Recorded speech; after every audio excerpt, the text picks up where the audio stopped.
जीने का तजुर्बा। एक बार यूनान के मशहूर दार्शनिक सुकरात भ्रमण करते हुए एक नगर में गए।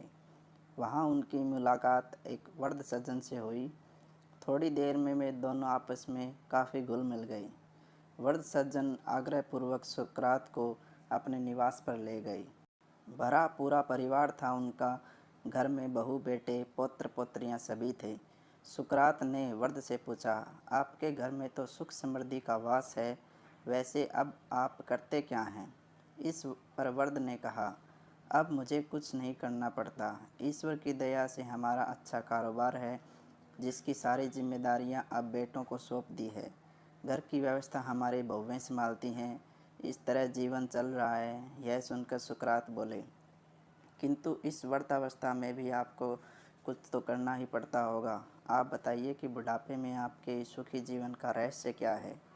वह वृद्ध सज्जन मुस्कुराए और बोले, मैंने अपने जीवन में इस मोड़ पर एक ही नीति को अपनाया है कि दूसरों से अधिक अपेक्षाएं मत पालो और जो मिले उसमें संतुष्ट रहो। मैं और मेरी पत्नी अपने पारिवारिक उत्तरदायित्व अपने बेटे बहुओं को सौंपकर निश्चित हैं। अब वे जो कहते हैं वह मैं कर देता हूँ और जो कुछ खिलाते हैं वो खा लेता हूँ। अपने पौत्र पौत्रियों के साथ हंसता खेलता हूँ। मेरे बच्चे जब कुछ भूल करते हैं तब भी मैं चुप रहता हूँ। मैं उनके किसी कार्य में बाधक नहीं बनता, पर तब कभी वे मेरे पास सलाह मशवरे के लिए आते हैं तो मैं अपने जीवन के सारे अनुभवों को उनके सामने रखते हुए उनके द्वारा की गई भूल से उत्पन्न दुष्परिणामों की ओर सचेत कर देता हूँ। अब वे मेरी सलाह पर कितना अमल करते हैं या नहीं करते, यह देखना और अपना मन व्यथित करना मेरा काम नहीं है। वे मेरे निर्देशों पर चले हैं, मेरा यह आग्रह नहीं होता। परामर्श देने के बाद भी यदि वे भूल करते हैं तो मैं चिंतित नहीं होता। उस पर यदि वे मेरे पास पुनः आते हैं तो मैं पुनः सही सलाह देकर उन्हें विदा करता हूँ। बुजुर्ग सज्जन की यह बात सुनकर सुकरात बहुत प्रसन्न हुए।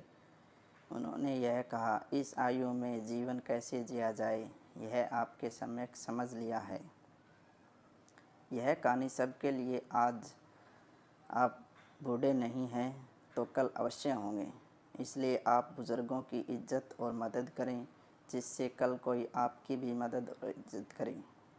याद रखें, जो आज दिया है वही कल प्राप्त होगा।